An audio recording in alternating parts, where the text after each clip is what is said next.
Boa noite, meu irmão, minha irmã. Muito obrigado por mais uma vez me permitir entrar na sua casa e estarmos juntos louvando e adorando o nosso Deus. Eu convido você para começarmos o nosso culto no lar, que abra sua Bíblia no Salmo de número 46. Salmo de número 46. O título do nosso salmo é Deus é o nosso refúgio e fortaleza. Deus é o nosso refúgio e fortaleza. Ao mestre de canto dos filhos de Corá, um cântico. Diz assim a palavra do Senhor. Deus é o nosso refúgio e fortaleza, socorro bem presente nas tribulações. Portanto, não temeremos, ainda que a terra se transtorne e os montes se abalem no seio dos mares. Ainda que as águas tumultuem e espumejem, e na sua fúria os montes se estremeçam. Há um rio, cujas correntes alegram a cidade de Deus, o santuário das moradas do Altíssimo. Deus está no meio dela, jamais será abalada. Deus a ajudará desde antemanhã. Bramam nações, reinos se abalam. Ele faz ouvir a sua voz e a terra se dissolve. O Senhor dos exércitos está conosco. O Deus de Jacó é o nosso refúgio. Vinde, contemplai as obras do Senhor, que assolações efetuou na terra. Ele põe termo à guerra e até os confins do mundo. Quebra o arco e despedaça a lança, queima os carros no fogo. Aquietai-vos e sabei que eu sou Deus. Sou exaltado entre as nações, sou exaltado na terra. O Senhor dos exércitos está conosco. O Deus de Jacó é o nosso refúgio. Amém. Linda palavra do Senhor que nos encoraja, dizendo que Deus é o nosso refúgio e que não precisamos temer, porque o Senhor é o Rei de toda a terra. E Ele, o Senhor dos exércitos, está conosco. Que bela mensagem que o Evangelho nos traz. Nós vamos orar nessa hora e pedindo ao Senhor que nosso coração esteja realmente contrito, que o nosso coração esteja realmente voltado a estarmos alegres na presença do Senhor. Ore comigo nessa hora. Senhor nosso Deus, nós te agradecemos, Senhor, por mais um dia de vida que o Senhor bondosamente nos dá. Te agradecemos, Senhor, porque tem cuidado de nós. Te agradecemos porque Tu és o Deus Criador, o Senhor dos céus e da terra, mas o Deus que está conosco, ao nosso lado, nos ajudando em nossa caminhada. Senhor, nós te suplicamos, aquieta o nosso coração, como a Tua palavra nos diz, e que nós possamos confiar que Tu és o Senhor, o Rei de toda a terra, e que a nossa vida, Senhor, a nossa nação, esse mundo, Senhor, estão nas Tuas mãos. Senhor, mais uma vez te pedimos e suplicamos as bênçãos, Senhor, para o nosso país, para os nossos estados, Senhor, para as nossas cidades, para o mundo, Senhor, que sofre, Senhor, nesse momento, com dor, com sofrimento, com perdas, com a enfermidade. E te pedimos, Senhor, que o Senhor sare a nossa terra. Sare, Senhor, e cuide de cada um de nós, porque cremos, Senhor, na Tua bondade e na Tua misericórdia e na Tua generosidade. Te pedimos, Senhor, todas essas coisas porque confiamos em Ti, Te amamos e não há Deus senão a Ti. Oramos assim, no nome de Cristo Jesus, para que o Pai seja glorificado sempre. Amém. Amados irmãos, nós teremos um louvor agora e logo após o louvor, o seminarista Mateus estará trazendo uma breve reflexão para o nosso coração. Amém?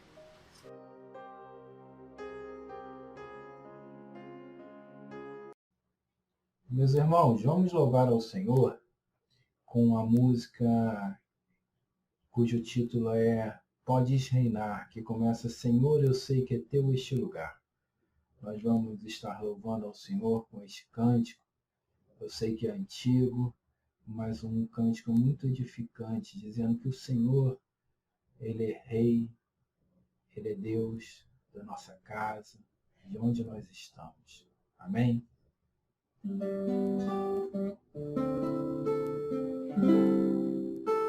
Senhor, eu sei que é teu este lugar, todos querem te adorar, toma a tua direção. E vem, ó Santo Espírito, os espaços preencher, reverência à tua voz, vamos fazer. Podes reinar, Senhor Jesus, ó sim, teu poder, teu povo sentirá.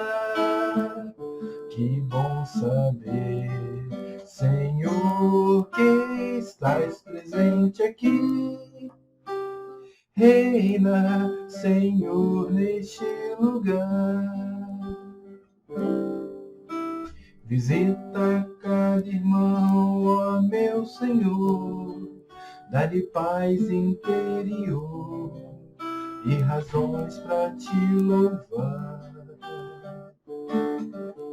Desfaz toda a tristeza e incerteza e desamor, glorifica o teu nome, ó meu Senhor. Podes reinar, Senhor Jesus, ó sim, teu poder, teu povo sentirá. Que bom saber, Senhor, que estás presente aqui. Reina, Senhor, neste lugar. Reina, Senhor, neste lugar.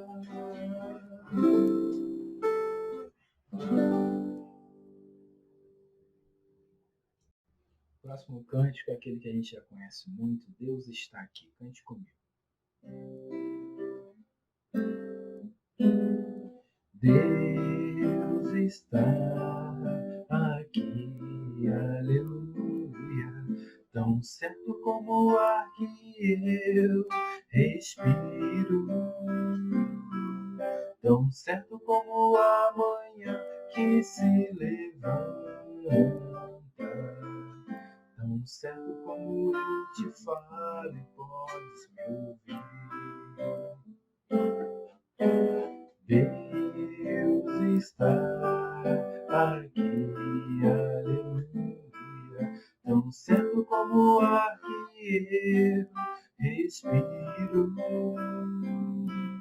tão certo como a manhã que se levanta, tão certo como eu te falo, podes me ouvir. Tão certo como eu te falo, podes me ouvir. Tão certo como eu te falo, podes me ouvir. Receba, Senhor, a nossa oração. Amém.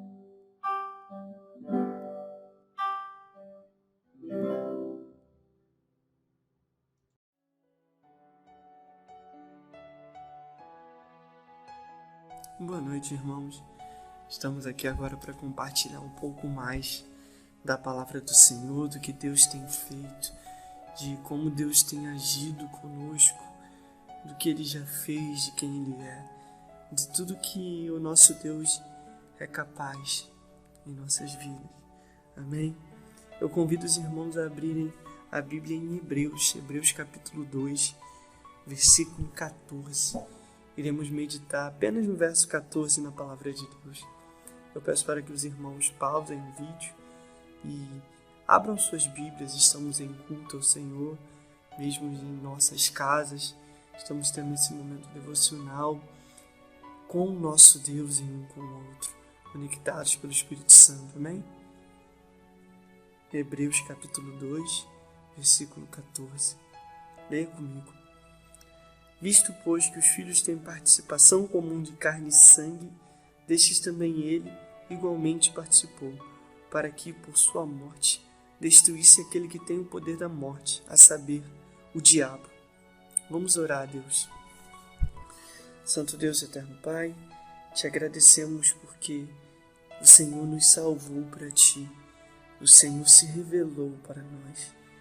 Te pedimos nesse momento que nos dê discernimento espiritual, nos dê ouvidos para ouvir e olhos para ver a tua glória.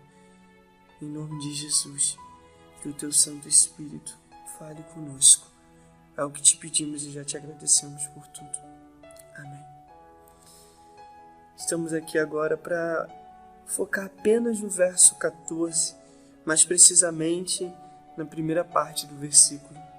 Diz assim: visto, pois, que os filhos têm participação comum de carne e sangue, destes também ele igualmente participou.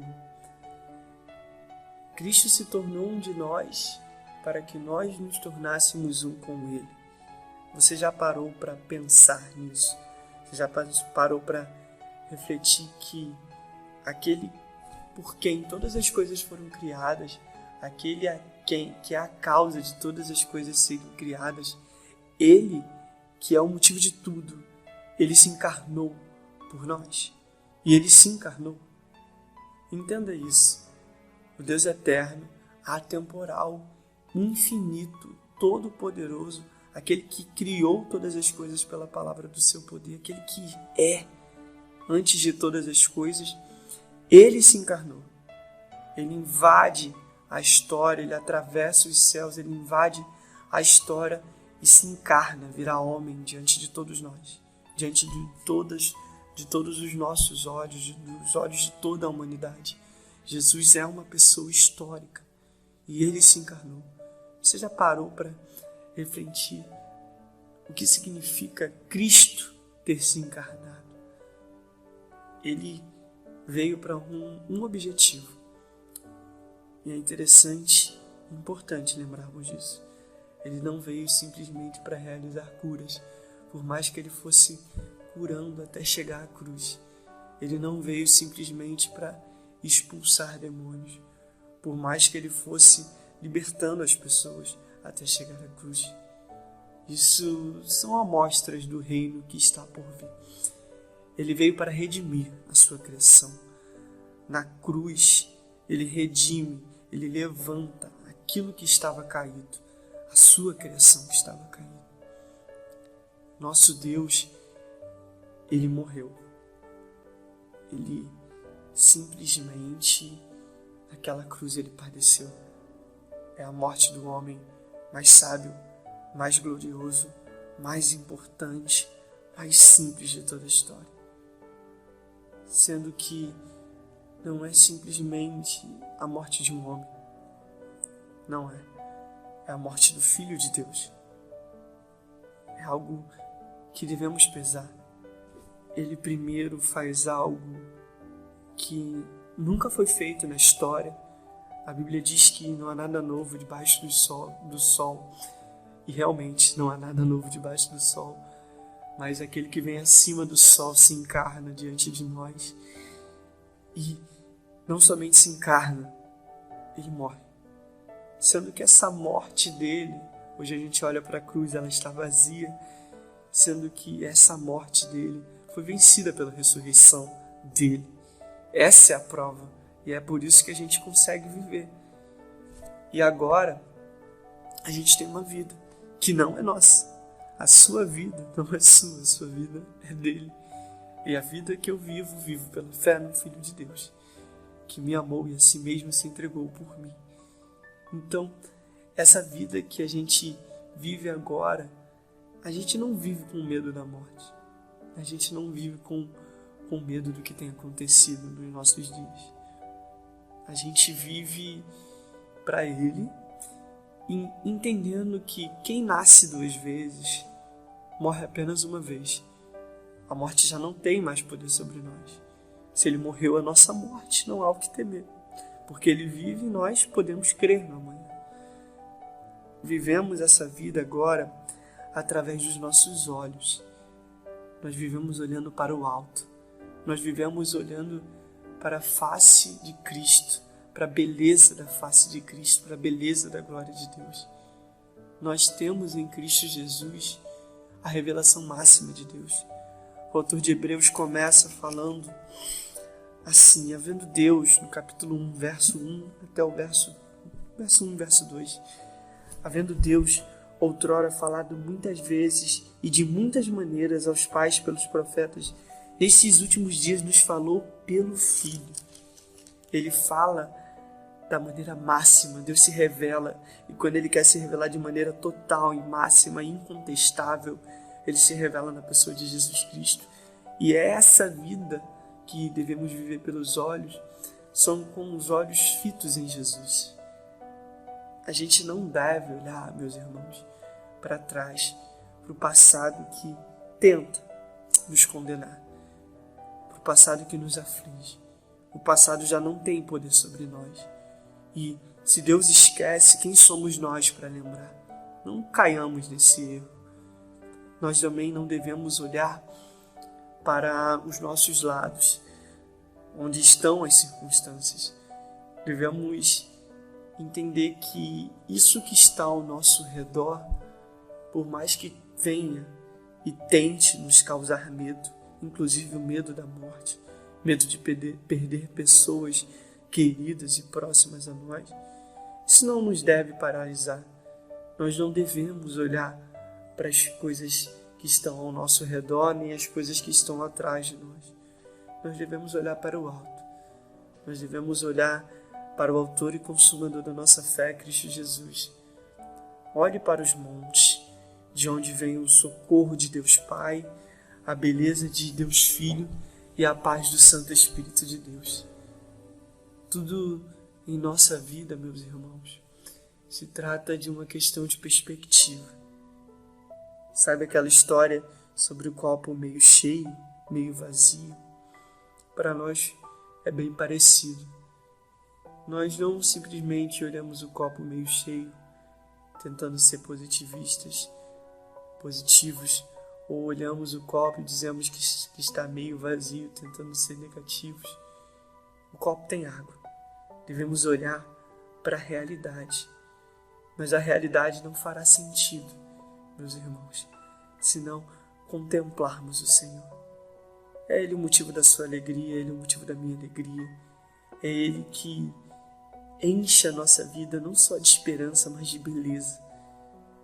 Já parou para se perguntar por que os lírios do campo, eles são belos? Por que a beleza do mundo? Deus fez isso para agradar o nosso coração e para apontar para uma beleza maior, para uma beleza que Ele iria revelar e que revelou em seu Filho. Então, eu te convido a viver uma vida de contemplação. Olhe para as coisas criadas, olhe para as situações, mas olhe sempre e principalmente para Cristo Jesus. É Ele que te dá luz para enxergar toda e qualquer situação, e não só enxergar a situação. Olhe para Ele para contemplá-lo, deliciar-se nele, alegrar-se nele. Há mais beleza em Cristo do que em todo o mundo, do que em toda a criação. Então, te convido nesse momento a orar. Amém? Vamos orar a Deus. Santo Deus e eterno Pai, te agradecemos porque a tua vida em nós, a vida do teu Filho em nós é realidade. Te pedimos que levante nossas cabeças para que venhamos a sempre estar com os olhos fitos em Cristo Jesus, nunca perdendo de vista o autor e consumador da nossa fé, para que possamos correr, Pai, a carreira que nos está proposta, a vida que o Senhor nos colocou para viver, a jornada que o Senhor nos tem feito trilhar, para que vivamos isso de maneira agradável, de maneira perseverante, de maneira louvável ao teu nome. Enche a nossa vida da tua beleza, enche os nossos olhos de contemplação da tua glória. Por favor, Deus, nos alegre em Ti. Em nome de Jesus é o que te pedimos e já te agradecemos por tudo. Amém. Chegamos ao fim de mais um culto no lar. Eu agradeço a Deus, eu agradeço a você de estarmos juntos nesse momento e rogo ao Senhor as mais ricas bênçãos para a minha vida, para a sua vida, para a vida do seminarista Mateus, que nos abençoou com a sua palavra de Deus ao nosso coração, que sejamos abençoados e que domingo estejamos juntos novamente às 9 horas da manhã, celebrando ao Senhor, porque Deus é digno de todo louvor e toda glória.